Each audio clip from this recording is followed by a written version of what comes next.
কোরআন এবং সুন্নাহকে মানি, পৃথিবীতে এর দাবিও অনেকেই করে। আর সাধারণভাবে তো পৃথিবীতে আজ 200 কোটি প্রায় মুসলমান। তাদের যদি জিজ্ঞেস করা হয় আপনার ধর্ম কি, বলবে ইসলাম। যদি বলা হয় আপনাদের ধর্মগ্রন্থ, বলবে পবিত্র কোরআন ও সুন্নাহ। তো প্রায় 200 কোটি মুসলমান, 200 কোটি মানুষ আজ আমরা নিজেদের ধর্ম ইসলাম বলছি, ধর্মগ্রন্থ পবিত্র কোরআন বলছি, সুন্নাহ বলছি। এ কথাটা খুব ভালো, তবে কোনো একটা জায়গায় যেন আমাদের ভুল হচ্ছে। পার্থিব বিষয়ে আমাদের ঠিক বিবেক আছে, পার্থিব বিষয়ে আমাদের ঠিক বুদ্ধি আছে, পার্থিব বিষয়ে আমরা প্রত্যেকেই সচেতন। মাছ খেতে হলে কাঁটা বেছে খেতে হবে। বাচ্চাদের মাছ খাওয়াতে গিয়ে মা যত্ন সহকারে বেছে বেছে খাওয়াই যাতে কাঁটা লেগে না যায়, এতটুকু আমাদের বিবেক বুদ্ধি আছে। বাংলা আমাদের মাতৃভাষা।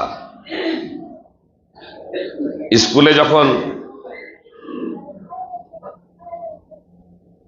7-8 পর্যন্ত আমরা পড়েনি, সাধারণভাবে আমাদের রিডিং পড়তে আর কোনো অসুবিধা হয় না। কি বলছেন? 7-8 পর্যন্ত পড়লে রিডিং পড়তে অসুবিধা হবে? আমাদের মাতৃভাষা, আর আমাদের মতোই মানুষে লিখেছে সেগুলো, আমাদের মতো মানুষেরই ভাষা, আমাদের মতো মানুষেরই কথা, আমাদের মতো মানুষেরই চিন্তা ভাবনা, আর সেগুলোই আমরা আমাদের মাতৃভাষায় আমরা অধ্যয়ন করছি। গুরুর তত্ত্বাবধানে, শিক্ষকের তত্ত্বাবধানে। তো 7-8 পর্যন্ত পড়ে নেওয়ার পরে আমরা যখন রিডিং পড়তে শিখে নিলাম, বাকি পড়াগুলো আমরা কি নিজেরা করতে পারি না? 9, 10, IE, BA, ডাক্তারি সমস্ত কিছু তো আমরা নিজেই করতে পারি। আপনার বিভিন্ন ভাষাতে বইপত্র আমাদের মাতৃভাষায় হয়ে গেছে। যদি আপনি অ্যালোপ্যাথি ডাক্তার হতে চান, তাহলে আপনার অ্যালোপ্যাথি বিষয়ে প্রচুর বইপত্র লেখা আছে, হোমিওপ্যাথিতেও প্রচুর বইপত্র লেখা আছে, আপনার ইউনানি আয়ুর্বেদিক সম্পর্কেও প্রচুর বইপত্র লেখা আছে। ভালো ভালো বইগুলো কিনে নিয়ে যদি আমরা পড়াশোনা করি, তাহলে একজন ভালো ডাক্তার হতে পারবো না? কি বলছেন? 7-8 পড়ে নেওয়ার পরে আমাদের ছেলে মেয়ে যখন 10-এ যখন পড়ে, মাধ্যমিক দেবে, যদি প্রাইভেট স্কুলে পড়ে তার পিছনে হাজার হাজার টাকা, লক্ষ লক্ষ টাকা খরচ করছে, ঠিক আছে। আর যদি সরকারি স্কুলে যদি পড়ে, তাহলে তো তার পিছনে আপনার 4-5টা প্রাইভেট মাস্টার আমরা নিযুক্ত করি, নিজেও গাইড দিই, তার ব্যাপারে অত্যন্ত সচেতন থাকে। প্রত্যেক বাবা মা, প্রত্যেক গার্জেন আমরা সচেতন, যাতে সে সময় নষ্ট না করে। তার কারণ 10-এ পড়ছে, তার অতটা বিবেক বুদ্ধি হয়নি যে নিজেই সবকিছু করে ফেলবে। এজন্য তাকে পূর্ণ গাইড দিই আমরা, পূর্ণ তাকে তত্ত্বাবধানে রাখি না? কি বলছেন? আমাদের মাতৃভাষায় তো বইগুলো, তো মাতৃভাষায় বইগুলো হওয়া সত্ত্বেও আমরা আবার টিউশন মাস্টার কেন দিই? এক তো স্কুল কলেজে পড়ছে শিক্ষকদের কাছেই, তারপরেও আমরা আবার তাদের জন্য টিউশন মাস্টার, প্রাইভেট মাস্টার কেন নিযুক্ত করি? যাতে তার রেজাল্টটা ভালো হয়।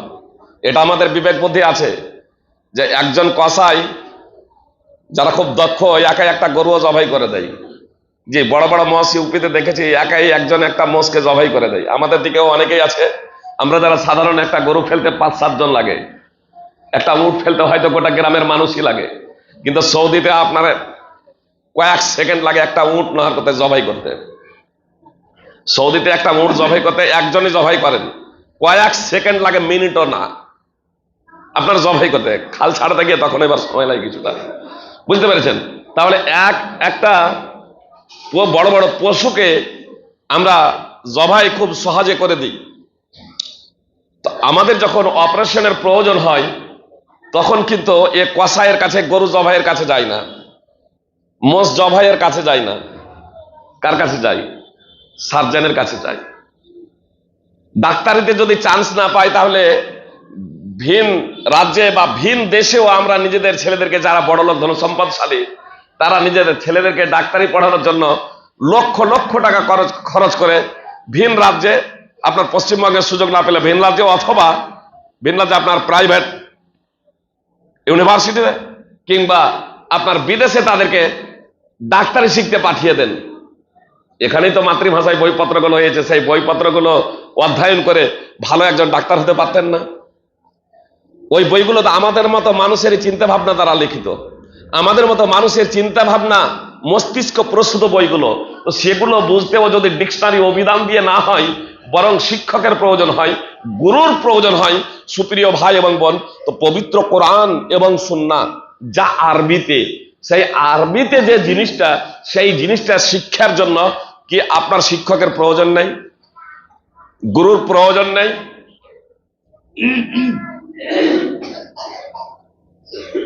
গয়নার প্রয়োজন আছে। কথা খুব মনোযোগ দিয়ে শুনুন। গয়নার প্রয়োজন আছে। আমার মেয়েকে আমি গয়না দেব, কানের গলায় আমি পড়াবো আমার মেয়ের, যে কালকে বিয়ে। স্বর্ণকারের হাতুড়ি ছোট, কর্মকারের হাতুড়ি বড়। কর্মকারের কাছে কে ঘুণাক্ষরেও ভুল করেও যায় না। কি কানের আর গলায় বানানোর জন্য আমরা কর্মকারের কাছে যাই? লোহারের কাছে যাই না স্বর্ণকারের কাছে যাই? স্বর্ণকারের কাছে যাই, স্বর্ণকারের কাছে যাই। এই আমাদের বুদ্ধিটা আছে, এই আমাদের বিবেকটা আছে। কিন্তু বিবেক যদি থেকে না থাকে, বুদ্ধি যদি থেকে না থাকে, তাহলে এই জায়গাতে নেই যে কার কাছে ধর্মটা নিতে হবে, কার কাছে শিক্ষাটা নিতে হবে, কার বইপত্রটা পড়তে হবে। সুপ্রিয় ভাই এবং বোন, মার্কেটে আপনি যার তার বই, আপনি বাজারে যে মার্কেটে পাওয়া যাচ্ছে, যার তার বই আপনি পড়তে পারেন না। যার তার আপনার ফেসবুক ইউটিউবে বক্তব্য শুনতে পারেন না। যার তার আপনি বক্তব্য শুনতে আপনি যেতে পারেন না। অন্তত যার বক্তব্য শুনবেন, যাদের বক্তব্য শুনবেন, তার সম্পর্কে আপনাকে সচেতন হতে হবে। আমাদের গার্জেন, অভিভাবকদের আপনার সচেতন থাকতে হবে যে কার বক্তব্য শোনাচ্ছি, কার বইপত্র আমি কিনছি। যে এই লেখক বা এই বক্তা কোরআন এবং হাদিসের নিছক আলোচনা করেন, কোরআন এবং হাদিসকে সাহাবাদের মানহাজ অনুযায়ী বুঝেন, নাকি নিজের মন মতো ব্যাখ্যা বিশ্লেষণ করেন। আজকাল তো অনেকেই বলে কোরআন হাদিস স্টাডি করে না, আপনার নিজে নিজে মাতৃভাষায় বাংলায় বইপত্র কিছু হয়ে গেছে, কোরআনের অনুবাদ এবং হাদিসের কিছু অনুবাদ হয়ে গেছে, সেগুলো পড়ে নেওয়ার পরে তারা বলে হাদিস মানার কি প্রয়োজন, কোরআন মানলেই তো যথেষ্ট। যে যারা এ কথা বলে এরা মুসলমান না। বলবেন কোরআন মানলেও মুসলমান না? আরে যে কোরআন মানবে সে হাদিস মানবে। কোরআন যেখানে হাদিস মানার কথা বলছে, সেখানে ও বলছে হাদিস মানবো না। আর শুধু কোরআন আর হাদিস কেন, যে কোরআন এবং হাদিস মানবে সে মানহাজে সালাফ মানবে, সাহাবায়ে কেরামদের পথকে অবলম্বন করবে। আল্লাহ তাআলা স্পষ্ট ভাবে বলছেন, ওয়া মান ইউশাকিক রাসূলা মিন বা'দি মা তাবায়্যানা লাহুল হুদা ওয়া ইয়াত্তাবি গায়রা সাবিলিল মুমিনিনা নুওয়াল্লিহি মা তাওয়াল্লা ওয়া নুসলিহি জাহান্নামা ওয়া সাআত মাসীরা। আল্লাহ তাআলা বলছেন, যার কাছে হেদায়েত সুস্পষ্ট হয়ে গেছে, আর হেদায়েত সুস্পষ্ট হয়ে যাওয়ার পরেও সে রাসূল সাল্লাল্লাহু আলাইহি সাল্লামের বিরুদ্ধাচরণ করে এবং সাহাবাদের পথকে ছেড়ে দিয়ে অন্য পথে ধাবিত হয়। আমি ডাইরেক্ট সাহাবাদের অনুবাদ করলাম, বুঝতে পেরেছেন? এখানে মুমিনদের পথকে ছেড়ে দিয়ে, আল্লাহ বলেছেন মুমিনদের পথকে ছেড়ে দিয়ে। আজকে শিয়াও বলছে আমি মুমিন, আজকে মুআত্তালাও বলছে মুমিন, জাবরিয়া, কাদরিয়া, যাদের প্রসঙ্গে রাসূল সাল্লাল্লাহু আলাইহি সাল্লাম ভবিষ্যৎবাণী করেছিলেন। আব্দুল্লাহ বিন আমর বিন আস রাদিয়াল্লাহু তাআলা আনহু সূত্রে বর্ণিত, আমার উম্মত ৭৩ দলে বিভক্ত হবে, ৭২টাই দল যাবে জাহান্নামে, মাত্র একটা দল যাবে জান্নাতে। নবী সাল্লাল্লাহু আলাইহি সাল্লামকে জিজ্ঞেস করা হলো, আল্লাহ রাসূল, যে দলটা জান্নাতে যাবে সেই দলটার পরিচয় কি, সেই দলটা কারা? নবী সাল্লাল্লাহু আলাইহি সাল্লাম বলেছিলেন, মা আনা আলাইহি ওয়া আসহাবি। সেই দলটা হলো যে দলটা জান্নাতে যাবে, যে দলটা জাহান্নাম থেকে পরিত্রাণ পাবে, যে দলটা জাহান্নাম থেকে বাঁচবে, জান্নাতে যাবে, সেই দলের পরিচয় হলো মা আনা আলাইহি ওয়া আসহাবি। যার ওপরে, যে আদর্শের ওপরে আমি এবং আমার সাহাবা আমার সহধর্মীগণ প্রতিষ্ঠিত আছি, এই আদর্শ যাদের হবে, এই আদর্শ আকীদা এবং পথ যাদের হবে, তারাই যাবে জান্নাতে। সুনানে তিরমিজি হাদিস নম্বর 2641। তো আল্লাহ তাআলা বলছেন, আর এই কোরআনের আয়াত সূরা নিসা 4 নম্বর সূরার 115 নম্বর আয়াত যে আমি আপনাদের সম্মুখে তেলাওয়াত করেছি খুতবায়ে মাসনুনার পরে পরে, এবং তারই অনুবাদ করতে গিয়ে আমি ডাইরেক্ট সাহাবা অনুবাদ করেছি মুমিনের জায়গাতে, যে এই আয়াত যখন অবতীর্ণ হয় তখন পৃথিবীতে মুমিন বলতে সাহাবায়ে কিরাম ছাড়া অন্য কেউ ছিল না। সাহাবায়ে কিরাম ছাড়া পৃথিবীতে অন্য কেউ ছিল না। এমনকি আজকের মুমিন যারা, এরাও ছিল না। আজকের আহলে হাদিসই বলুন, আর হানাফি বলুন, শাফি বলুন, মালিকি বলুন, হাম্বলি বলুন, শিয়া বলুন, আর সুন্নি বলুন, এরা কেউ তখন মুমিন ছিল না। এরা তো পরবর্তীতে যারা মুমিন হচ্ছে, তারা পরবর্তীতে মুমিন হচ্ছে। সুপ্রিয় ভাই এবং বোন, তো এদের কথা আল্লাহ তাআলা বলছেন না। সেই সময় আয়াত যখন অবতীর্ণ করেন মুহাম্মদ সাল্লাল্লাহু আলাইহি সাল্লামের উপরে, সেই সময় যারা ঈমান আনয়ন করেছিল, যারা মুসলমান হয়েছিল, তাদের দৃষ্টান্ত দিয়ে আল্লাহ তাআলা স্পষ্টভাবে ঘোষণা দিচ্ছেন যে যারা রাসূল সাল্লাল্লাহু আলাইহি সাল্লামের বিরুদ্ধাচরণ করে এবং সাহাবায়ে কিরামদের পথকে, কি বলছেন এখানে, সাবিল মানে পথ, মানহাজ মানে পথ। সাহাবায়ে কিরামদের সালাফ বলা হয়, তাবেঈদের সালাফ বলা হয়, তাবেঈনদের সালাফ বলা হয়। যে সুপ্রিয় ভাই এবং বোন, তো এখানে সালাফ সাহাবাদের কথা আল্লাহ তাআলা মাত্র আয়াতে স্পষ্টভাবে বললেন যে সাহাবাদের পথকে ছেড়ে দিয়ে অন্য পথে যারা ধাবমান হবে, কথা খুব মনোযোগ দিয়ে শুনুন, সাহাবাদের পথকে ছেড়ে দিয়ে অন্য পথে যারা যাবে, অন্য পথের দিকে যারা ধাবিত হবে, আল্লাহ বলছেন আমি তাকে সেই দিকেই যেতে দেব, আমি তাকে সেই দিকেই যেতে দেব, অতঃপর আমি তাকে জাহান্নামে নিক্ষেপ করব। তা কতই না নিকৃষ্ট স্থান। সূরা নিসা 4 নম্বর সূরার 115 নম্বর আয়াত। এজন্য জাহান্নাম থেকে বাঁচার জন্য সর্বপ্রথম যে বিষয়টা হলো, সেটা হলো আপনাকে সঠিক জ্ঞান অর্জন করতে হবে। আপনাকে আকীদা এবং মানহাজ সঠিক হতে হবে। আকীদা এবং মানহাজ যদি সঠিক যদি না হয়, আকীদা এবং মানহাজ যদি সঠিক যদি না হয়, তাহলে জান্নাত যাওয়া মুশকিল হয়ে যাবে। আকীদা এবং মানহাজ সঠিক ছাড়া জান্নাত যাওয়া যাবে না।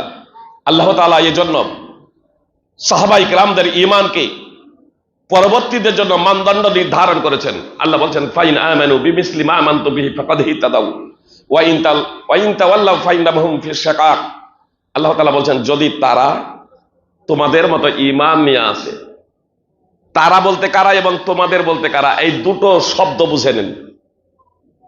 যদি তারা তোমাদের মতো ঈমান নিয়ে আসে, আজকে পৃথিবীতে যারা নিজেদেরকে মুসলমান বলে দাবি করে, এরা বিভিন্ন দলে বিভক্ত হয়েছে, আর প্রত্যেকেই বলছে আমি হকের উপরে আছি, আমরাই মুক্তিপ্রাপ্ত দল, আমরাই আহলে সুন্নাহ ওয়াল জামা। আজকে যারা কবরকে পাকা করে, কবরের উপরে বিল্ডিং নির্মাণ করে, তারাই আজকে বলছে আমরা হকের উপরে, স্পষ্ট কোরআন এবং সুন্নাহ পরিপন্থী কাজ করার পরেও তারা বলে আমরা আহলে সুন্নাহ ওয়াল জামা, আমরাই খাঁটি মুসলমান। এই দুটো শব্দ যদি বুঝে নেন তাহলে সমস্যার সমাধান হয়ে যাবে। প্রত্যেকেই বলছে আমরা হকের উপরে আছি। সুপ্রিয় ভাই এবং বোন, আল্লাহ বললেন ফাইন আমানু বিমিসলি মা আমানতুম বিহি, যদি তারা তোমাদের মতো ঈমান নিয়ে আসে। তোমাদের বলতে কারা আর তারা বলতে কারা? পৃথিবীতে আজকে যত মানুষ আছে, এমনকি এই আয়াত সূরা বাকারা 2 নম্বর সূরার 137 নম্বর আয়াত, এই আয়াত যখন অবতীর্ণ হয়, সেই সময় যারা মুসলমান ছিলেন, সেই সময় যারা মুসলিম ছিলেন, সে ইহুদি খ্রিস্টান কলভিল চামার মুচি মেথর, এরা সবাই হলো তারা। কিয়ামতের আগে পর্যন্ত যত মানুষ জন্মগ্রহণ করবে, এরা সবাই হলো তারা। আজকে পৃথিবীতে যত মানুষ আছে, আমরা সবাই হলাম তারা। সেই সময় কোরআন যে সময় অবতীর্ণ হয়, সেই সময় যারা ইসলাম গ্রহণ করেছিলেন বিশুদ্ধ অন্তঃকরণে, খাঁটি অন্তঃকরণে, যাদের বলা হয় তাদের বলা হয় সাহাবা। এই সাহাবাদের আল্লাহ তাআলা দৃষ্টান্ত দিচ্ছেন এবং বলছেন এখানে সাহাবায়ে কেরাম হলেন তোমাদের। সাহাবাদের ঈমানকে, সাহাবাদের হেদায়েত এবং সুপাতকে, তাদের আকীদা এবং মানহাজকে আল্লাহ তাআলা পরবর্তীদের জন্য মানদণ্ড নির্ধারণ করলেন। আল্লাহ তাআলা বলছেন যদি তারা, অর্থাৎ যারা সাহাবা নয়, তারা যদি সাহাবাদের মতো ঈমান আনয়ন করে তবে সৎ পথের পথিক হবে, আর যদি সাহাবাদের মতো ঈমান আনয়ন না করে তাহলে তারা তো রয়েছে কেবল বিরোধিতায়। সূরা বাকারা 2 নম্বর সূরার 137 নম্বর আয়াত। তো প্রথম নম্বর হচ্ছে আমাকে আপনাকে জ্ঞান অর্জন করতে হবে। আল্লাহ তাআলা বলেন ফা'লাম আন্নাহু লা ইলাহা ইল্লাল্লাহ, জেনে রাখো আল্লাহ ছাড়া সত্য কোনো উপাস্য নেই। সূরা মুহাম্মদ 47 নম্বর সূরার 19 নম্বর আয়াতের অংশ বিশেষ। মুহাদ্দিস সম্রাট ইমাম বুখারী রাহিমাহুল্লাহ বলেছেন, বাবুল ইলমে একটি অনুচ্ছেদ রচনা করেছেন, বাবুল ইলমে কাবলাল কাউলি ওয়াল আমাল। অত্র আয়াতকে সামনে রেখে একটি অনুচ্ছেদ রচনা করেছেন। অনুচ্ছেদ করা এবং বলার আগে জানা। আমি আপনি যে কিছু করব, আমি আপনি যে কিছু বলবো, তাই করা এবং বলার আগে আমাকে আপনাকে জানতে হবে। আমি যে লা ইলাহা ইল্লাল্লাহ পড়বো, তাই লা ইলাহা ইল্লাল্লাহ বলার জন্য আমাকে আগে জানতে হবে। আমি যদি না জেনে বুঝে লা ইলাহা ইল্লাল্লাহ পাঠ করি তাহলে কোনো লাভ দেবে না। আমি যদি না জেনে বুঝে লা ইলাহা ইল্লাল্লাহ পাঠ করি তাহলে এর দ্বারা আমি উপকৃত হতে পারবো না। তার কারণে একদিকে লা ইলাহা ইল্লাল্লাহও বলবো, অপরদিকে মূর্তির সম্মুখে গিয়ে মাথা নতও করবো। আজকে মুসলমানদেরকে দেখছেন না যে এরা যেহেতু লা ইলাহা ইল্লাল্লাহটা কি, লা ইলাহা ইল্লাল্লাহ সম্পর্কে অবগত না হওয়ার কারণে অনেকেই লা ইলাহা ইল্লাল্লাহও বলে, আবার মূর্তির সামনে গিয়ে মাথা নতও করে, প্রতিমার সামনে গিয়ে মাথা নতও করে। আসলে লা ইলাহা ইল্লাল্লাহ সম্পর্কে তারা জানে না। এই জন্য আপনাকে সর্বপ্রথম জ্ঞান অর্জন করতে হবে। ইমাম বুখারী রাহিমাহুল্লাহ বলছেন, কোন বিষয় করার আগে অথবা বলার আগে সেই বিষয় সম্পর্কে আপনাকে জ্ঞান অর্জন করতে হবে। আমি আপনাদের এই কথা বলছি না যে পবিত্র কোরআন এবং সুন্নাহ সম্পর্কে আপনাদেরকে পরিপূর্ণ জ্ঞান অর্জন করতে হবে, তারপরে আপনাদেরকে ইসলামে প্রবেশ হতে হবে বা নামাজ আদায় করতে হবে বা ইসলামের বিধিবিধান বাস্তবায়ন করতে হবে, এমনটি আমি বলছি না। বরং যে কাজটা করবেন তাওহীদ লা ইলাহা ইল্লাল্লাহ পড়বেন, তো লা ইলাহা ইল্লাল্লাহ তাৎপর্য জেনে নিন। কালেমায়ে শাহাদাত পড়বেন, কালেমায়ে শাহাদাত জেনে নিন। আপনি সালাত আদায় করবেন, তাহলে সালাত আদায় আগে আপনাকে জেনে নিতে হবে। নামাজ আপনাকে আগে জেনে নিতে হবে যে নামাজ কিভাবে আদায় করতে হবে, নামাজের পদ্ধতি কি, নামাজের বিধিবিধান কি, নামাজের রুকুন ওয়াজিব সুন্নাত গুলো কি, কিভাবে নামাজ আদায় করতে হবে, সেই বিষয়গুলো আমাদেরকে জেনে নিতে হবে। অন্যথায় আমরা নামাজ আদায় করার পরেও জাহান্নামে যাব। যেমন হুযায়ফা রাদিয়াল্লাহু তাআলা আনহু এক ব্যক্তিকে দেখলেন যে নামাজ আদায় করছে, তাকে জিজ্ঞেস করছেন কতদিন থেকে তুমি এভাবে নামাজ আদায় করছো? সে বলছে আমি 40 বছর থেকে। সে বলছে আমি 30 বছর থেকে, 40 বছর থেকে। হুযায়ফা রাদিয়াল্লাহু তাআলা আনহু বললেন, মা সাল্লাইতা মিন 40 সানা, তুমি 40 বছর থেকে এক ওয়াক্তের নামাজ আদায় করোনি। একবারে মুখের সামনেই তাকে বলছে তুমি 40 বছর থেকে, বলছে 40 বছর থেকে নামাজ আদায় করছি, তাহলে তার বয়স কত হবে বুঝতে পারছেন? প্রায় 47 বা 50। হুযায়ফা রাদিয়াল্লাহু তাআলা আনহু বলছেন তুমি যে বলছো 40 বছর থেকে নামাজ আদায় করছি, তুমি 40 বছর থেকে নামাজ আদায় করোনি। তুমি 40 বছর থেকে নামাজ আদায় করোনি। হুযায়ফা রাদিয়াল্লাহু তাআলা আনহু বলেন, এই অবস্থায় তোমার যদি মৃত্যু হতো তাহলে মুহাম্মদ সাল্লাল্লাহু আলাইহি সাল্লাম যে ফিতরাতে, মুহাম্মদ সাল্লাল্লাহু আলাইহি সাল্লামকে যে ফিতরাতের উপর সৃষ্টি করা হয়েছে সেই ফিতরাতের উপরে তোমার মৃত্যু হতো না। মুসনাদ আহমদ হাদিস নম্বর 23258। তো শুধু কোনো কর্ম করলেই হবে না, কোনো কথা বললেই হবে না, প্রথমত সেই কর্ম এবং কথাটা আগে ভালোভাবে জেনে নিতে হবে। আবু হুরায়রা রাদিয়াল্লাহু তাআলা আনহু সূত্রে বর্ণিত, একদা রাসূল সাল্লাল্লাহু আলাইহি সাল্লাম মসজিদে আছেন, এক ব্যক্তি মসজিদে প্রবেশ করলো, নামাজ আদায় করলো, সালাত আদায় করলো। সালাত আদায় করার পরে, আপনারা যেহেতু নামাজ সব সালাতকে নামাজ বলে অভ্যস্ত, সালাত বললে আবার আপনাদের বুঝতে সমস্যা। নামাজ আদায় করলো, নামাজ আদায়ের পরে রাসূল সাল্লাল্লাহু আলাইহি সাল্লামকে সালাম দিল। রাসূল সাল্লাল্লাহু আলাইহি সাল্লাম সালামের জবাব দিয়ে বললেন, ইরজিই ফাসাল্লি ফাইন্নাকা লাম তুসাল্লি, ফিরে যাও, নামাজ পড়ো, নামাজই পড়োনি। দ্বিতীয়বার নামাজ পড়ে সালাম দিলেন, আবার আল্লাহ রাসূল বললেন, ফিরে যাও, নামাজ পড়ো, নামাজই পড়োনি। তৃতীয়বার নামাজ পড়লেন, আবার আল্লাহ রাসূল বললেন, ফিরে যাও, নামাজ পড়ো, নামাজই পড়োনি। আল্লাহ রাসূল সাল্লাল্লাহু আলাইহি সাল্লামের সামনে নামাজ পড়লেন, আল্লাহ রাসূল সাল্লাল্লাহু আলাইহি সাল্লামের সামনে নামাজ পড়লেন, আর আল্লাহ রাসূল সাল্লাল্লাহু আলাইহি সাল্লাম বলছেন যে ফিরে যাও, নামাজ পড়ো, নামাজই পড়োনি। ইরজিই ফাসাল্লি ফাইন্নাকা লাম তুসাল্লি, ফিরে যাও, নামাজ পড়ো, নামাজই পড়োনি। তো ও যে নামাজ পড়লেন 3-3 করে, কি করলেন? আল্লাহ রাসূল বলছেন ফিরে যাও, নামাজ পড়ো, নামাজই পড়োনি। মানে তিনি সেই সাহাবী, আল্লাহ রাসূল সাল্লাল্লাহু আলাইহি সাল্লামের সাহাবী, তিনি 3-3 নামাজ পড়লেন, নামাজ সম্পর্কে অবগত না হয়ে, নামাজ সম্পর্কে না জেনেই তিনি যে নামাজ আদায় করলেন সেই নামাজটা রাসূল সাল্লাল্লাহু আলাইহি ওয়াসাল্লামের পদ্ধতিতে না হওয়ার কারণে, রুকু সাজদা যথার্থভাবে না হওয়ার কারণে নবী সাল্লাল্লাহু আলাইহি ওয়াসাল্লাম তার নামাজটাকে বাতিল ঘোষণা করলেন। এ কথা বললেন না যে ঠিক আছে তুমি যেহেতু নামাজ পড়তে জানো না তো তুমি শিখে নাও, তোমার ওই নামাজটা হয়ে গেছে কিন্তু এইভাবে আর পড়ো না, এই কথা বললেন না। তুমি যে নামাজ পড়ছো নামাজই বাতিল। সেই সাহাবী বলছেন আল্লাহ রাসূল আমি এর থেকে ভালো করে নামাজ আদায় করতে জানি না, আমাকে নামাজের প্রশিক্ষণ দিন। তারপরে নবী সাল্লাল্লাহু আলাইহি ওয়াসাল্লাম তাকে নামাজের প্রশিক্ষণ দিলেন। সহিহ মুসলিম এবং সহিহ বুখারী হাদিস, সহিহ বুখারী হাদিস নম্বর 757।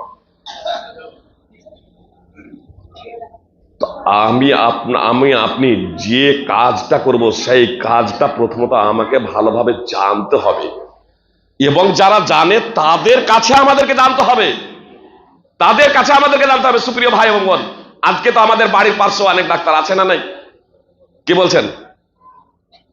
কক ডাক্তার আমরা যাদেরকে বলি, যখন বড় একটা কেস যখন হয় অপারেশনের মতো কেস, তখন এই কক ডাক্তারের কাছে না গিয়ে কেন সার্জেনের কাছে যাই? যে মাতৃভাষায় কোরআন এবং হাদিস হয়ে গেছে অবশ্যই অধ্যয়ন করুন, কিন্তু যেখানে যোগ্য আলেমরা যখন বক্তব্য দিতে আসবেন তাদের বক্তব্য শুনুন। যদি মাদ্রাসায় উপস্থিত হয়ে যদি পড়ার যদি সুযোগ যদি বের করতে না পারছেন, সময় যদি বের করতে না পারছেন, তবে যাদের বক্তা হিসেবে ডাকবেন এই বিষয়ে সতর্ক থাকতে হবে যে আসলে তিনি ডাক্তার কিনা, না যে কক ডাক্তার, এটাও আপনাকে জানতে হবে। আপনি পার্থিব বিষয়ে আপনি সচেতন, আপনি পার্থিব বিষয়ে আপনি সচেতন, দুনিয়ার বিষয়ে আপনি সচেতন যে কক ডাক্তারের দ্বারা ভালো কিছু পাওয়া যাবে না, এজন্য আপনার 500 টাকা ফিস দিয়ে সকাল থেকে আপনার দুপুর পর্যন্ত লাইন দেন। হোমিওপ্যাথিতে ডক্টর ইন্তেখাব হবে এমডি, তো মাঝে মাঝে যখন ওর বাড়িতে মানে আমি যখন ফ্যামিলি নিয়ে উমরপুরে থাকতাম, তো চাঁদপুরে অন্তত এখানে এলে কখনো কখনো ওর বাড়িতেই ঘুমাতাম, ও ডেকে নিত, ওর বাড়িতেই ঘুমাতাম তখন। তো ফজরের যখন নামাজ পড়তে বের হতাম, এখন তো একটা সিস্টেম আলহামদুলিল্লাহ ভালো করে দিয়েছে যে আগেই মানে অ্যাডভান্স এরকম নাম লেখানো, তার জন্য যাকে যখন এরকম টাইম দেওয়া হচ্ছে সে সেই টাইমে আসছে, এজন্য একসাথে আপনার আর 100 লোক 150 লোক একসাথে ভিড় করতে হয় না। আপনার 30, 20, 30, 40 জন একসাথে এরকম লোক থাকছে, তারপরে দেখছেন মানে যার যেরকম টাইম হচ্ছে 1 ঘন্টা 2 ঘন্টা তখন আগে আসছেন। অন্যথায় ফজরের টাইমে যখন নামাজ পড়তে বের হতাম তখনও নাম লেখেননি, নাম লিখবেন যখন সূর্য উঠবে তারপরে। কিন্তু ফজরের টাইমে যখন নামাজ পড়তে বের হচ্ছি তখনই দেখছি যে 15-20 জন আপনার এই সাইড গেটে বসে আছে নাম লেখানোর জন্য। ওর কি এলাকাতে ডাক্তার নেই? ওর কি গ্রামে ডাক্তার নেই? আমাদের কি গ্রামে ডাক্তার নেই? ডাক্তার আছে। তাহলে ভালো ডাক্তারের কাছে কেন যাচ্ছি? ভালো পরিষেবা নেওয়ার জন্য। আমরা জনগণ অনেক সময় বিভ্রান্ত হয়ে যায়, অনেক সময় বিভ্রান্ত হয়ে যায়, বিশেষ করে যখন মাদ্রাসাতে ওলামায়ে কেরাম, মাদ্রাসাতে যোগ্য যোগ্য ওলামায়ে কেরাম আছেন, আর মাদ্রাসাতে যখন কোয়াক ডাক্তারদের মানে বক্তা হিসেবে যখন কোয়াক ডাক্তারদের ডাকা হয়, আহ্বান করা হয়। কোয়াক ডাক্তার বলতে বুঝতে পেরেছেন? কোরআন হাদিস পড়েনি, মাতৃভাষায় বইপত্র কিছু হয়ে গেছে সেগুলো একটু স্টাডি করে নিয়ে বা কারো ক্যাসেট বা বক্তব্য মুখস্থ করে নিয়ে তা তো বলছে নিজে আবার ফতোয়া দিতে শুরু করে দিচ্ছেন, নিজেও বিভ্রান্ত হচ্ছেন, অপরকেও বিভ্রান্ত করছেন, জনগণ আরো বিভ্রান্ত হচ্ছে। মাদ্রাসাওয়ালা তো ডেকেছেন, এখানে অবশ্য আমাদের ওলামায়ে কেরাম যারা মাদ্রাসায় শিক্ষকতা করছেন তাদের বলবো যে এই বিষয়ে কোনো প্রকারের দুর্বলতা প্রকাশ করলে হবে না, বরং কোরআন এবং হাদিসের যারা দক্ষ তাদেরকে ওখানে সুযোগ দেবেন, তাহলে জনগণ সেখান থেকে ভালো একটা শিক্ষা পাবে। আজকে এত জালসা, এত প্রোগ্রাম, এত বক্তব্য, এত সেমিনার হওয়া সত্ত্বেও আজকে আমাদের সমাজের পরিবর্তন না হওয়ার অন্যতম কারণ হলো যে যারা চিকিৎসা করবেন তারা ভালো ডাক্তার না, এ কোয়াক ডাক্তারের মতো।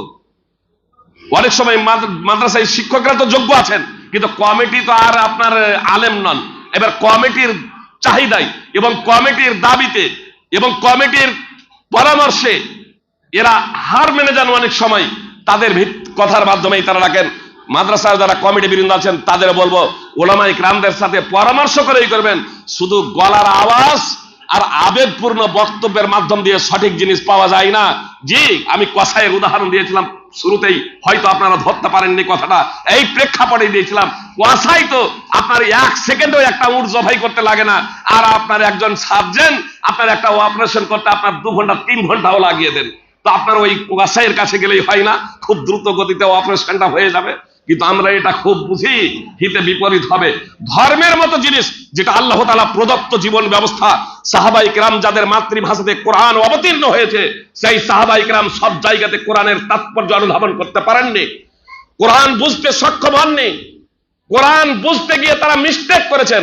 নবী সাল্লাল্লাহু আলাইহি সাল্লামের সম্মুখে তারা পেশ করেছেন তাদের সমস্যার কথা, মুহাম্মদ সাল্লাল্লাহু আলাইহি সাল্লাম তার ব্যাখ্যা এবং বিশ্লেষণ করেছেন এবং তাদেরকে সুন্দরভাবে বুঝিয়ে দিয়েছেন। সুপ্রিয় ভাই এবং বোন, শুধু নামাজ এবং রোজা করলেই হবে না। এত বক্তব্য, এত প্রচার, পাবলিসিটি, কোথায় যেন আমাদের ঘাটতি থেকে যাচ্ছে, কোথায় যেন ত্রুটি থেকে যাচ্ছে। সুপ্রিয় ভাই এবং বোন, জাহান্নাম থেকে বাঁচার উপায় একমাত্র সঠিক জ্ঞান অর্জনের করা। এই জন্য রাসূল সাল্লাল্লাহু আলাইহি সাল্লাম বলেছেন, ইন্নামাল ইলমু বিত্তাআল্লুম, প্রকৃত জ্ঞান তো হলো অধ্যয়নের মাধ্যমে, শিক্ষকের দ্বারা, গুরুর দ্বারা, অধ্যয়নের মাধ্যমেই প্রকৃত জ্ঞান অর্জন করা যায়। সিলসিলাতুল হাদিস সাহিহা হাদিস নম্বর 342, আবু দারদা রাদিয়াল্লাহু তাআলা আনহু বলেন, লা তাকুনু আলিমা হাত্তা তাকুনা মুতাআল্লিমা, তুমি জ্ঞানী হতে পারো না যতক্ষণ না তুমি শিষ্যত্ব গ্রহণ করবে, যতক্ষণ না তুমি ছাত্র হবে। আমাদের মাতৃভাষায় বলছিলাম বাংলা, ইতিহাস, ভূগোল ইত্যাদি, তারপরেও প্রাইভেট মাস্টার লাগে। আর আজকে এ কোরআন এবং সুন্নাহ মাতৃভাষায় একটু হয়ে গিয়ে আমরা এবার গুরু মনে করি না, আর শিক্ষকের প্রয়োজন মনে করি না, ওস্তাদের প্রয়োজন মনে করি না, নিজেই বুঝার প্রচেষ্টা করি। এর থেকে আর হতভাগা কি হতে পারে?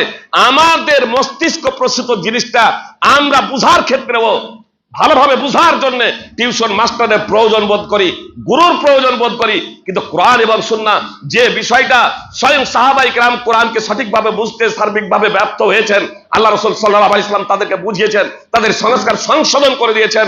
মুহাম্মদ সাল্লাল্লাহু আলাইহি সাল্লাম তাদের ব্যাখ্যা বিশ্লেষণ করেছেন। আর সাহাবায়ে কেরাম রাসূল সাল্লাল্লাহু আলাইহি সাল্লামের সংস্পর্শে এসে নিজেদের জীবনকে সুন্দর করে তুলেছেন, নিজের পথটাকে নিছক এবং নির্ভেজাল করে দিয়েছেন। জাহান্নাম থেকে বাঁচার পথ হিসেবে তারা নিজেদের জীবন যাপন করে গিয়েছেন এবং জান্নাতের পথে তারা পরিচালিত হয়েছেন। সুপ্রিয় ভাই এবং বোন, যে বিষয়টাকে আমরা এত হালকা ভাবে নিয়েছি যে যখন ধর্মের জ্ঞান অর্জন করি, ধর্মের কথা যখন নেই, তখন এখানে আর আপনার ভালো গুরু বা শিক্ষকের প্রয়োজন মনে করি না। নিজে নিজে বইপত্র পড়ে নিয়ে আমরা মনে করি বেশ, তো আমি বড় ডাক্তার হয়ে গেছি। আর চ্যালেঞ্জ কত! আর জনগণ তো মূর্খ, যে যত চ্যালেঞ্জ করতে পারে ও আপনার মঞ্চে এসে তখন মনে মনে ভাবে এই হয়তো বড় ওস্তাদ, এই হয়তো বড় গুরু। সুপ্রিয় ভাই এবং বোন, এটা না দাওয়াতের পদ্ধতি, না এটা সংস্কার সংশোধনের পদ্ধতি। এজন্য আজ এত প্রোগ্রাম, এত জালসা আমাদের সমাজে পরিবর্তন হচ্ছে না। জাহান্নাম থেকে বাঁচার উপায়, সুপ্রিয় ভাই এবং বোন, কথাটা খুব মনোযোগ দিয়ে শুনুন। ইসলাম হলো পূর্ণাঙ্গ জীবন ব্যবস্থা।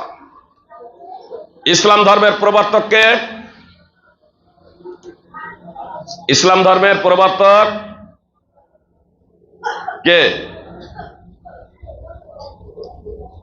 কথা বলছেন না যে ইসলাম ধর্মের প্রবর্তক কে? যে ইতিহাসও পড়ানো হয় ইসলাম ধর্মের প্রবর্তক ছিলেন মুহাম্মদ সাল্লাল্লাহু আলাইহি ওয়াসাল্লাম। স্কুলে ইতিহাসে পড়ানো হয় ইসলাম ধর্মের প্রবর্তক মুহাম্মদ সাল্লাল্লাহু আলাইহি ওয়াসাল্লাম। আর এই অমুসলিমদের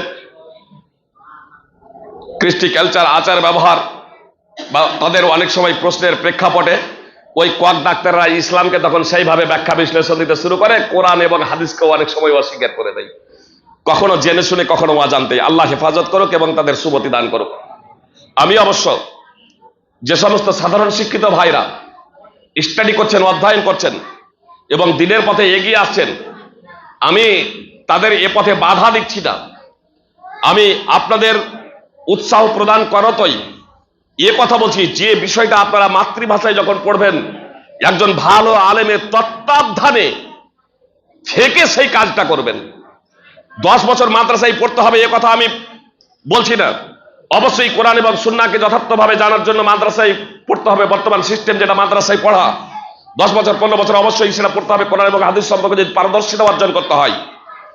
কিন্তু সাধারণভাবে যারা জেনারেল শিক্ষিত আছেন, সাধারণ মানুষ যারা আছেন, তারা আপনার মাদ্রাসায় না হলে আপনার পার্সোনাল কোনো আলেমের, কোনো ধর্মীয় পণ্ডিতের বা এই সমস্ত আপনার সভা সমিতির মাধ্যম দিয়ে আপনারা ইসলামকে জানতে পারেন, জিজ্ঞাসার মাধ্যমে জানতে পারেন। তবে যে জিনিসটা আপনি জানছেন একবারে নিখুঁত ভাবে 100%, সেই জিনিসটা আপনি অন্যান্যকে স্থানান্তরিত করতে পারেন ততটুকুই। কিন্তু নিজে থেকে আপনি ফতোয়া দিতে শুরু করবেন না। এত মাদ্রাসা হচ্ছে, বলেন তো এত মাদ্রাসা, মাদ্রাসার সংখ্যা কমছে না বাড়ছে? মাদ্রাসার সংখ্যা বাড়ছে। বক্তার সংখ্যা কমছে না বাড়ছে? বক্তার সংখ্যাও বাড়ছে।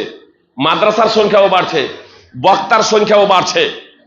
মাদ্রাসার সংখ্যাও বাড়ছে, বক্তার সংখ্যাও বাড়ছে। তাহলে ইলম কিভাবে উঠে যাবে? নবী সাল্লাল্লাহু আলাইহি ওয়াসাল্লাম কিয়ামতের লক্ষণ সম্পর্কে বলেছেন যে ইলম উঠে যাবে, অজ্ঞতা ছেয়ে যাবে। জিয়াদ বিন লাবিদ একটা প্রশ্নই করলেন রাসূল সাল্লাল্লাহু আলাইহি ওয়াসাল্লামকে, প্রশ্নই করেছিলেন। যখন রাসূল সাল্লাল্লাহু আলাইহি ওয়াসাল্লাম বলেছিলেন, একদা কিছু বিষয়ের আলোচনা করলেন, তারপরে বললেন এটা সেই সময়ের কথা যখন ইলমকে উঠিয়ে নেওয়া হবে, যখন ইলম বিলুপ্ত হয়ে যাবে, যখন ধর্মীয় জ্ঞানকে উঠিয়ে নেওয়া হবে। তো জিয়াদ বিন লাবিদ বলছেন, আল্লাহ রাসূল, কোরআন আমরা পড়ছি, আমরা নিজেদের ছেলে মেয়েকে কোরআন শিক্ষা দিচ্ছি, আমাদের ছেলেমেয়েরা তাদের ছেলে মেয়েকে কোরআন শিক্ষা দেবে, এ ধারা কিয়ামত পর্যন্ত চলতে থাকবে। যেমন দেখছেন আগে মাদ্রাসা কতগুলো ছিল, এখন মাদ্রাসা আরো বেড়েছে।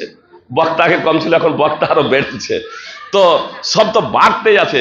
তো জিয়াদ বিন লাবিদ বলছে আল্লাহ রাসূল, সব তো বৃদ্ধিই হবে, বৃদ্ধি হতে থাকবে, পঠন পাঠন চলতে থাকবে। তো কিভাবে জ্ঞান উঠে যাবে, ধর্মীয় জ্ঞান?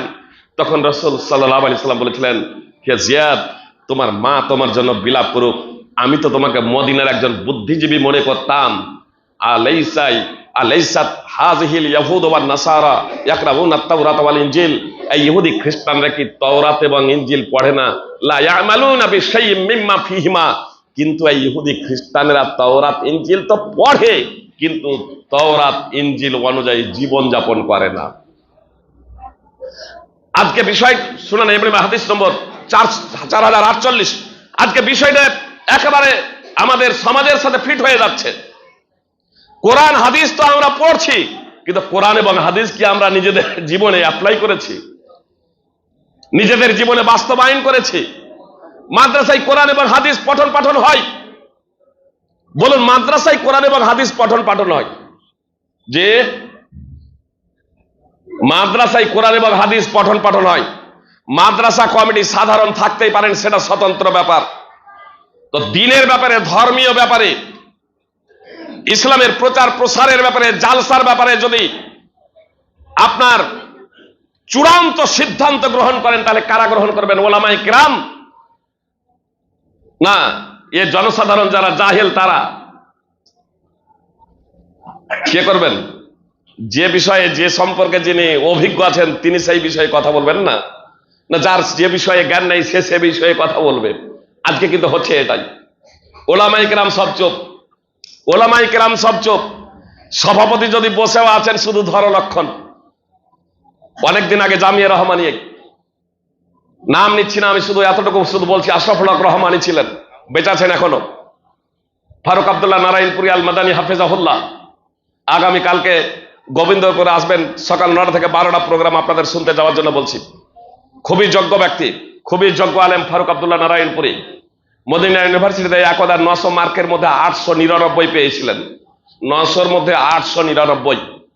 মুম্বাইয়ে তিনি বোম্বাইয়ের মুম্বারাতে তিনি বুখারী পড়াচ্ছেন, শাইখুল হাদিস হিসেবে আছেন।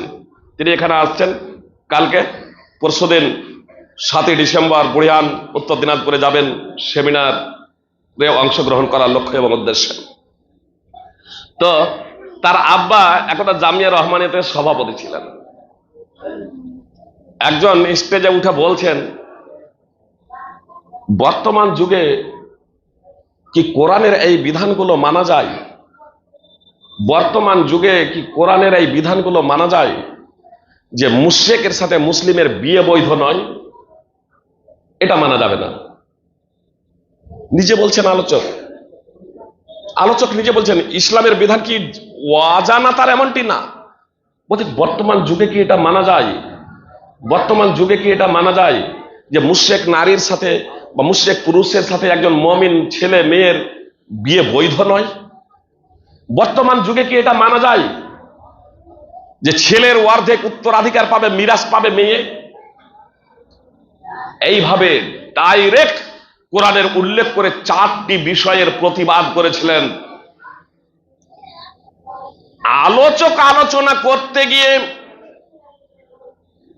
ঈমান বিধ্বংসী কথা বলেন, হাজার হাজার শ্রোতা আলোচক আলোচনা করতে গিয়ে ঈমান ইসলাম বিধ্বংসী কথা বললেন, তওবা না করে মারা গেলে জাহান্নামে যেতে হবে, তওবা না করে মারা গেলে জাহান্নামে যেতে হবে। কিন্তু যারা স্টেজে আছেন তাদের দায়িত্ব কর্তব্য কি ছিল? প্রথম নাম্বার দায়িত্ব কর্তব্য ছিল যে যে বিষয়ে যাদের জ্ঞান নেই তাদেরকে কথা বলতেই দেওয়া উচিত না। বক্তব্য কে রাখবেন, আলোচনা কে করবেন? ইসলামী সভায়। আর দ্বিতীয় নম্বর কথা ছিল, যদি ভুল যদি করলেন, অনেক মানুষ আছেন সবাই তো কোরআন এবং হাদিস সম্পর্কে দক্ষ নন, তাদের মাঝে একটা ভুল বার্তা যাবে, তাহলে দায়িত্ব কর্তব্য ছিল স্টেজে যারা আছেন ওলামায়ে কেরাম, বিশেষ করে সভাপতি সাহেব, তার সংস্কার এবং সংশোধন করা। আমি এই কথাগুলো ডাইরেক্ট কিন্তু যিনি বলছিলেন তার মুখে শুনিনি। আমি সেই মুহূর্তে নামাজ আদায় করছিলাম, সালাত আদায় করছিলাম জামিয়া রহমানিয়ার মসজিদেই। মসজিদ থেকে যখন বের হয়ে আসছি তখন খাইরুল আলম, ভবানীপুরের খাইরুল আলম, ইনি থেকে নিয়ে অনেকজন আলেম আমাকে এসে বলছেন, ফাইকি সাহেব এই ব্যাপার। তো আমি বলছি, এই ব্যাপার? সভাপতি তো আশরাফুল হক রহমানী, সভাপতি তো আশরাফুল হক রহমানী, আমার এটা বিশ্বাস হচ্ছে না। বলছে না, বলেছেন। তো আমি বলছি, আপনারা প্রতিবাদ করেননি কেন? বলছে, আমরা কি করব যদি সভাপতি ওখানে যদি না বলেন, আমরা তো নিচে, আমাদের কথা কই শুনবে। অনেক আলেম যখন আমাকে এই কথাটা বললেন, একদিকে আমার বিশ্বাস হচ্ছে, আর একদিকে বিশ্বাস হচ্ছে না যে আশরাফুল হক রহমানী, আল্লাহ তার হেফাজত করুন, তাকে ক্ষমা করুন, যে খুবই দক্ষ এবং যোগ্য আলেম, বুখারী পড়ান আব্দুল্লাহপুর মাদ্রাসায়, তিনি অবশ্যই প্রতিবাদ করেন, যখন অন্যায় দেখতে পান প্রতিবাদ করেন আশরাফুল হক রহমানী সাহেব। তো এই দিক দিয়ে ওর দিকে যখন তাকাচ্ছি তখন আর বিশ্বাস হয় না, কিন্তু এতগুলো আলেম বলছি, এতগুলো আলেম মিথ্যা বলে কি করে? তো ওই মুহূর্তেই তখন আমাকে খেতে নিয়ে গেছেন। আর ইত্তেফাক আশরাফুল হক রহমানী উপস্থিত আমার কাছে, তিনিও আমার পাশেই খেতে বসে গেছেন। আমি তখন আশরাফুল হক রহমানী সাহেবকে বলছি, শেখ শুনছি এই ব্যাপার, তো আপনি কিছু বলেননি? বলছি, হ্যাঁ বলেছে। দিয়ে আবার আমাকে ঘুরিয়ে বলছি যে আমি খুব সুন্দর বক্তব্য রাখলাম না। আমি বলছি, আপনি বলেননি? বলছে, আমাকে মাইক ধরতে দিবে তবেই তো, আমাকে মাইক ধরতে দিবে তবেই তো। আমাকে তো মাইকই ধরতে দেয় না, আমাকে ধরলক্ষণ শুধু ওখানে বসিয়ে রেখেছে। আমি শুধু শেখকে বললাম, শেখ আপনার মতো ব্যক্তির এখানে বসে থাকা ভালো উচিত। আর তারপরেই খাবার পরে আমাকে বক্তব্যের জন্য স্টেজে নিয়ে যাওয়া হলো। সেই বছরই প্রথম, সেই বছরই লাস্ট, আল্লাহর ইচ্ছা হলে আবার সাগর পরে হবে। সেই বছরই প্রথম, সেই বছরই লাস্ট। সেই দিন আমি জামিয়া রহমানের ওই মঞ্চেই সেদিন স্পষ্টভাবে বলেছিলাম, এই জামিয়া রহমানিয়ার লক্ষ্য উদ্দেশ্য যদি থাকে দুনিয়া, এই জামিয়া রহমানিয়ার লক্ষ্য উদ্দেশ্য যদি থাকে পেট পূজা, জামিয়া রহমানিয়ার যদি লক্ষ্য উদ্দেশ্য থাকে ইসলামের বিরুদ্ধাচরণ, এর জন্য যে মসজিদ নির্মাণ করা হয়েছে, মাদ্রাসা প্রতিষ্ঠা করা হয়েছে, তাহলে মসজিদকে ভেঙে গুড়িয়ে দেওয়া উচিত, যেমন মসজিদে জেরারকে ভেঙে গুড়িয়ে দেওয়া হয়েছিল। আর যদি এর জন্য যদি না হয় যে না আল্লাহ তাআলার সন্তুষ্টির জন্য, তাহলে আমি একটা কথা বলতে চাই, এই স্টেজে ইসলামের বিরুদ্ধে, ডাইরেক্ট কোরআনের বিরুদ্ধে, ইসলামী সভাতে ইসলামের বিরুদ্ধে বক্তব্য হলো, অথচ তার সংস্কার সংশোধন করা হলো না কেন?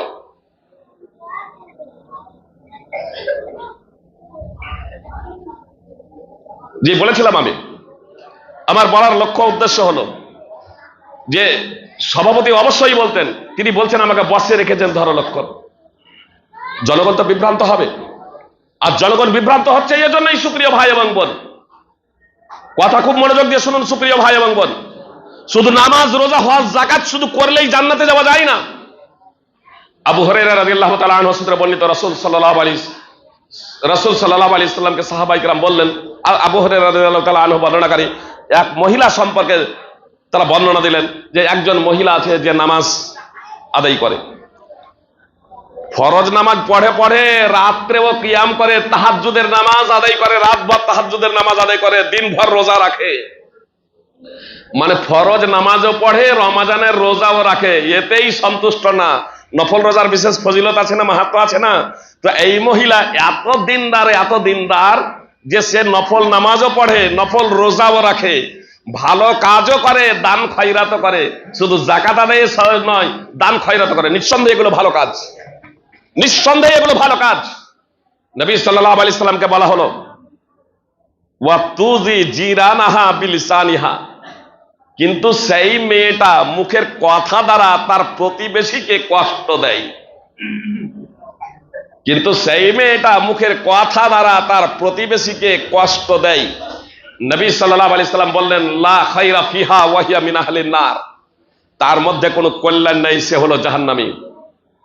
ফরজ নামাজ পড়ে, ফরজ রোজা রাখে, নফল নামাজ পড়ে, নফল রোজা রাখে, ভালো কাজ করে, দান যাকাত আদায় করে, দান খয়রাত করে, প্রতিবেশীকে কষ্ট দেয়, এজন্য রাসূল সাল্লাল্লাহু আলাইহি সাল্লাম বলছেন লা খায়রা ফিহা, তার মধ্যে কোনো কল্যাণ নেই, ওয়া হিয়া মিন আহলিন নার, সে হলো জাহান্নামী। নবী সাল্লাল্লাহু আলাইহি সাল্লামকে আরো বলা হলো একজন মেয়ে আছে ফরজ নামাজ পড়ে, ফরজ রোজা রাখে, এক কথায় ফরজ কাজগুলো করে, আর বেশি দান খয়রাত করতে পারে না, অল্প স্বল্প কিছু দান খয়রাত করে। ওয়ালা তুজি জিরানাহা বিলিসানিহা, কিন্তু সে তার প্রতিবেশীকে কষ্ট দেয় না, সে তার প্রতিবেশীকে কষ্ট দেয় না। নবী সাল্লাল্লাহু আলাইহি সাল্লাম বললেন হিয়া মিন আহলিল জান্নাহ, সেই মেয়েটা হলো জান্নাতি। ইমাম বুখারীর আল আদাবুল মুফরাদ হাদিস নম্বর 119, ইমাম আহমদ ইবনে হাম্বলের মুসনাদ আহমদ হাদিস নম্বর 9675। সুপ্রিয় ভাই এবং বোন, ইসলাম হলো কমপ্লিট একটা জীবন ব্যবস্থা। নামাজ, রোজা, হজ, যাকাত যেগুলো অপরিহার্য বিষয় আছে অবশ্যই এগুলো করতে হবে। নামাজ না পড়বেন না, নামাজ পড়বেন না, আপনি দান খয়রাত করছেন, বস্ত্রহীনদের বস্ত্র দান করছেন, খাদ্যহীনদের খাদ্য দান করছেন, আর আপনি বলছেন আমি তো ভালো কাজ করছি, নামাজ না পড়লে কি হবে? যে আপনি যে বলছেন নামাজ না পড়লে কি হবে, আপনার জাহান্নামে যাওয়ার জন্য এতটুকুই যথেষ্ট। এই কথার জন্য আপনাকে স্থায়ীভাবে জাহান্নামে যেতে হবে, এ বিষয়ে কোনো আলেমের দ্বিমত নেই। নামাজ একটা অপরিহার্য বিষয়, এজন্য আমাদের যেগুলো ফরজ কর্তব্যগুলো আছে, ফরজ কাজগুলো আছে, সেই ফরজ কাজগুলো অবশ্যই করতে হবে। ফরজ কাজ করার পরে যেগুলো নফল আছে সেগুলো আমরা আমাদের সাধ্য অনুযায়ী করব, বুঝতে পেরেছেন? এই ক্ষেত্রে আল্লাহর এটা হক আমাদের উপরে, আর বান্দার উপরে বান্দার হক। জাহান্নাম থেকে যদি বাঁচতে হয়, যেমন আল্লাহর হক আমাদের আদায় করতে হবে, প্রতিবেশীদেরও আমাদের হক আদায় করতে হবে। মুহাম্মদ সাল্লাল্লাহু আলাইহি সাল্লাম বলেছেন মান কানা ইউমিনু বিল্লাহি ওয়াল ইয়াউমিল আখির ফালা ইউজি জারা, যে আল্লাহ এবং আখিরাতে বিশ্বাস করে সে যেন তার প্রতিবেশীকে কষ্ট না দেয়। বুখারী মুসলিমের হাদিস। রাসূল সাল্লাল্লাহু আলাইহি সাল্লাম বলেন ওয়াল্লাহি লা ইউমিন, ওয়াল্লাহি লা ইউমিন, ওয়াল্লাহি লা ইউমিন, আল্লাহর কসম করে বলছি সে ঈমানদার নয়, আল্লাহর শপথ করে বলছি সে ঈমানদার নয়, আল্লাহর শপথ করে বলছি সে ঈমানদার নয়। সুপ্রিয় ভাই এবং বোন, ঈমানদার ঈমান যখন বলছি তখন হয়তো একটু বুঝতে কষ্ট হচ্ছে। জেনে রাখো আল ঈমান হুয়াল ইসলাম ওয়াল ইসলাম হুয়াল ঈমান। যখন সাধারণভাবে ঈমান কথাটা বলা হয় তখন সেটাই ইসলাম, আর যখন ইসলাম কথাটা সাধারণভাবে বলা হয় তখনই সেটাই ইসলাম। যদিও সামান্য ঈমান এবং ইসলামে পার্থক্য রয়েছে, কিন্তু এখানে ঈমান এবং ইসলাম একটাই। নবী সাল্লাল্লাহু আলাইহি সাল্লাম বললেন আল্লাহর কসম করে বলছি সেই ব্যক্তি মুসলমান না। এই কথাটা রাসূল সাল্লাল্লাহু আলাইহি সাল্লাম 3 বার বললেন। তখন রাসূল সাল্লাল্লাহু আলাইহি সাল্লামকে বলা হলো আল্লাহ রাসূল, কে ঈমানদার নয়, কে মুসলমান না? তখন রাসূল সাল্লাল্লাহু আলাইহি সাল্লাম বললেন আল্লাযী লা ইয়ামানু জারুহু বাওয়াইকা, সেই মুসলমান নয়, সেই মুসলমান নয় যার অত্যাচারে, যার জুলমে, যার জুলম অত্যাচারে, যার আচার ব্যবহারে তার প্রতিবেশী নিরাপদ নয়। সহিহ বুখারী হাদিস নম্বর 6016। এজন্য বান্দার হক এটাও আমাদের দেখতে হবে। সুপ্রিয় ভাই এবং বোন, এটাও ইসলামের একটা গুরুত্বপূর্ণ বিষয়। আমি বান্দাদের কষ্ট দিয়ে জান্নাতে যেতে পারি না। জান্নাত এত ভয়ানক, এত ভয়ানক সুপ্রিয় ভাই এবং বোন, ব্যাখ্যা বিশ্লেষণ দেওয়া আজকে সম্ভব নয়। একদা রাসূল সাল্লাল্লাহু আলাইহি সাল্লাম জাহান্নামের বর্ণনা করলেন, তারপরে জাহান্নাম থেকে আশ্রয় প্রার্থনা করলেন, মুখ ফিরিয়ে নিলেন, আবার জাহান্নামের কথা বললেন, জাহান্নাম থেকে আশ্রয় প্রার্থনা করলেন, আবার মুখ ফিরিয়ে নিলেন। এত ভয়াবহ জাহান্নাম। বর্ণনাকারী বলছেন যে 2 বার আল্লাহ রাসূল সাল্লাল্লাহু আলাইহি সাল্লাম এটা বলেছেনই, জাহান্নাম থেকে নিজের মুখটা ফিরিয়ে নিয়েছেনই। তারপরে রাসূল সাল্লাল্লাহু আলাইহি সাল্লাম বলেন ইত্তাকুন নার, তোমরা জাহান্নাম থেকে বাঁচো, ওয়ালাউ বিশিক্কি তামারা, যদি এক টুকরো খেজুর দিয়ে হলেও, এক টুকরো খেজুর দান করে হলেও তোমরা জাহান্নাম থেকে বাঁচো।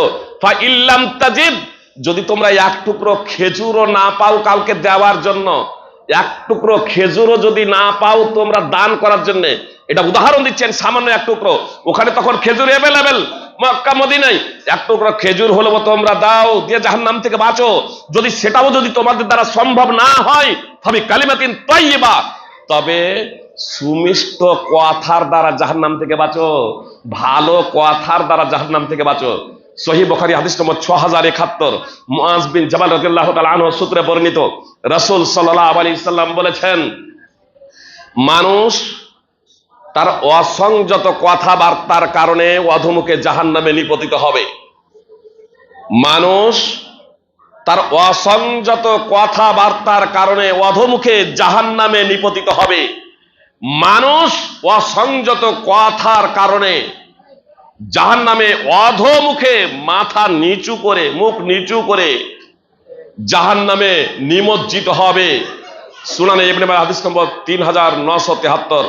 সুপ্রিয় ভাই এবং বোন, জাহান্নাম থেকে বাঁচতে হলে আমার জবানের হেফাজত করতে হবে। নবী সাল্লাল্লাহু আলাইহি ওয়াসাল্লাম এই জন্য বলেছেন, মান কানা ইউমিনু বিল্লাহি ওয়াল ইয়াউমিল আখির ফালিয়াকুল খাইরান আও লিয়াসমুত, যে আল্লাহ এবং আখিরাতে বিশ্বাস করে সে যেন ভালো কথা বলে, যদি ভালো কথা ভান্ডারে না থাকে, পাত্রে না থাকে, তাহলে চুপ থাকে। আপনার যদি ভালো কথা থাকে, লোকের যদি কল্যাণ করার যদি আপনার যদি সুবিধা থাকে, লোকের যদি সাহায্য সহায়তা করা, সুবিষ্ট দ্বারা তা কারো উপকার করা যদি সম্ভব হয়, তাহলে অবশ্যই করেন। যদি এটাও সম্ভব না হয়, তাহলে চুপ থাকেন। কারো পরচর্চা করবেন না, পর নিন্দা করবেন না, গীবত করবেন না, অনর্থক সমালোচনা করবেন না, সুপ্রিয় ভাই এবং বোন, নইলে আপনাকে জাহান্নামে যেতে হবে। জাহান্নাম থেকে বাঁচতে হলে এই সব জিনিস থেকে আপনাকে, পরচর্চা, পর নিন্দা, অসংযত কথাবার্তা থেকে আপনাকে অবশ্যই বাঁচতে হবে। আমি বক্তব্যকে এখানেই সমাপ্ত করছি। জাহান্নাম থেকে বাঁচার অনেক পথ রয়েছে, শুধু আপনাদেরকে সূরা আসর 103 নম্বর সূরার 1 থেকে 3 নম্বর আয়াতটি আপনাদের অধ্যয়ন করার, পাঠ করার জন্য আপনাদের উপদেশ দিচ্ছি। এটি এত গুরুত্বপূর্ণ সূরা যে ইমাম শাফি রাহিমাহুল্লাহ বলছেন, যদি আল্লাহ তাআলা কেবলমাত্র এই সূরাটি অবতীর্ণ করতেন তবে সৃষ্টির জন্য যথেষ্ট হয়ে যেত। আবু মদিনা আব্দুল্লাহ বিন হিসন রাহিমাহুল্লাহ বলছেন, আল্লাহ রাসূল সাল্লাল্লাহু আলাইহি সাল্লামের সাহাবীরা আপোষে সাক্ষাৎ করলে এই সূরাটি একে অপরের সম্মুখে পড়া ছাড়া বিচ্ছেদ হতেন না, একে অপর থেকে সরে যেতেন না। অর্থাৎ যখনই দুজন সাহাবীর সাক্ষাৎ হতো তখন তারা এই সূরাটি পাঠ করতেন। এর গুরুত্বের কারণে, এর যেতে যা উপদেশ আছে সেই উপদেশগুলো একে অপরকে স্মরণ করিয়ে দেওয়ার জন্য, তো যতক্ষণ পর্যন্ত একে অপরের সামনে পাঠ না করতেন এবং সালাম না দিতেন, ততক্ষণ পর্যন্ত তারা একে অপর থেকে সরতেন না। খুবই গুরুত্বপূর্ণ সূরা।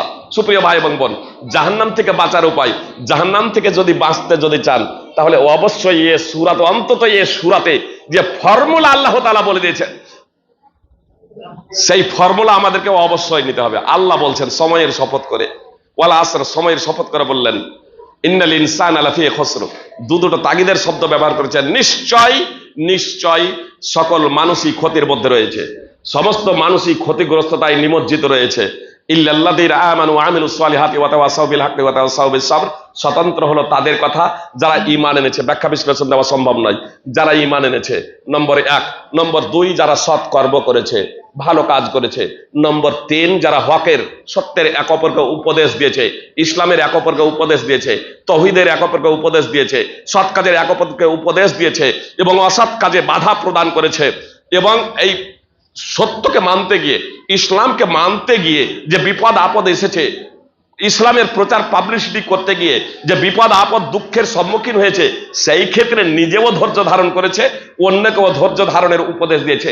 4টি গুণাবলীতে যারা গুণান্বিত, 4টি বৈশিষ্ট্যে যারা বৈশিষ্ট্য মণ্ডিত, সুপ্রিয় ভাই এবং বোন, জাহান্নাম থেকে যদি বাঁচতে চান, আমি বলবো এই 4টি বিষয়ে যদি কোনো প্রকারের আমাদের ঘাটতি থেকে থাকে, ত্রুটি থেকে থাকে, বাড়িতে গিয়ে বিভিন্ন ভাষায় আপনার ট্রান্সলেট হয়ে গেছে কোরআন, অ্যাপসও মোবাইলে পেয়ে যাবেন, অ্যান্ড্রয়েড মোবাইলে অ্যাপস লোড করে নেবেন কোরআন, আপনার তাতেও পেয়ে যাবেন। আপনার সূরা আসর অর্থ সহ, ব্যাখ্যা সহ আপনারা অধ্যয়ন করবেন।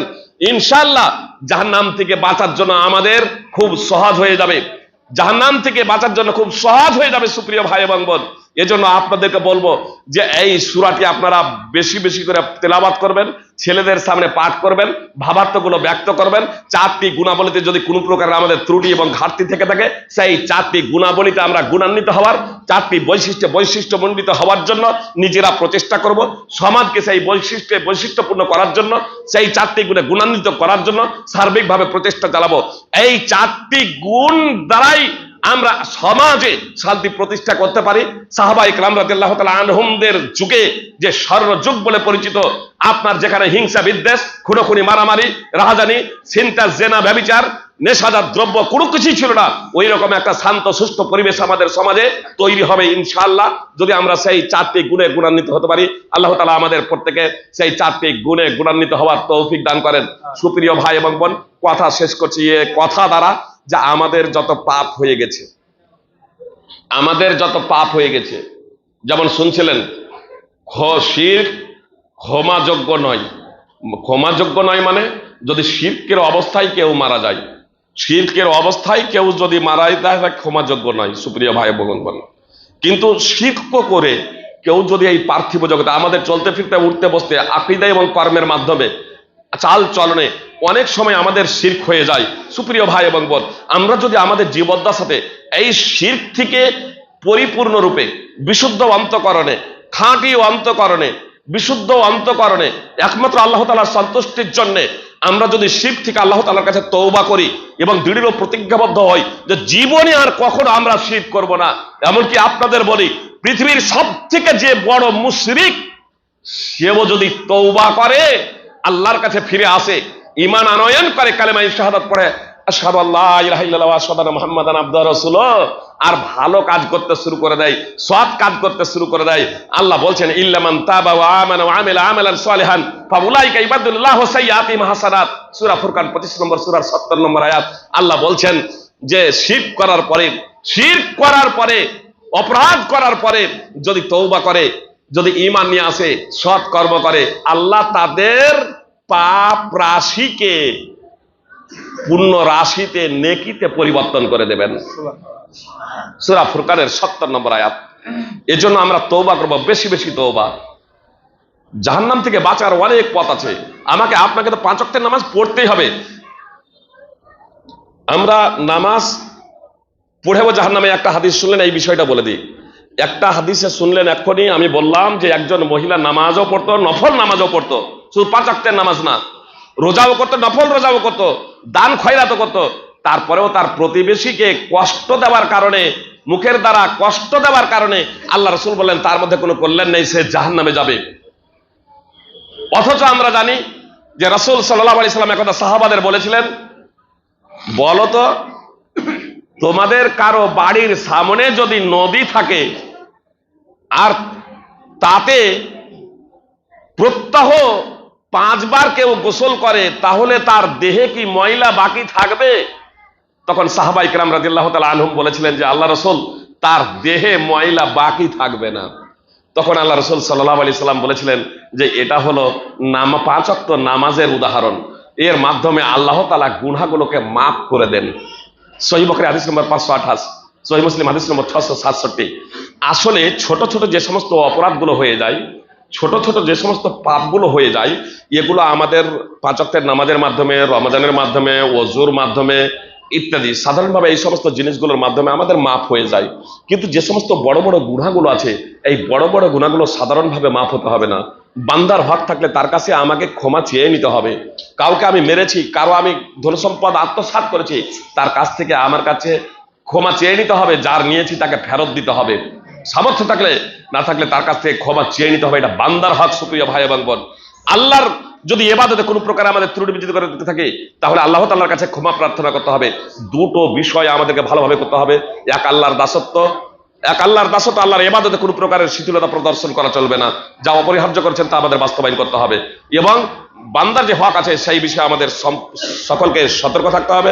আল্লাহ তাআলা আমাদের প্রত্যেকে পবিত্র কোরআন এবং সুন্নাহ অনুযায়ী জীবনযাপন করার তৌফিক দান করেন, আমিন। এখানে কথা শেষ করছি। না, আজান কয়টা? বলেন। সুপ্রিয় ভাই এবং বোন, বক্তব্য এখানে সমাপ্ত। বক্তব্যকে কেন্দ্র করে যদি আপনাদের প্রশ্ন থেকে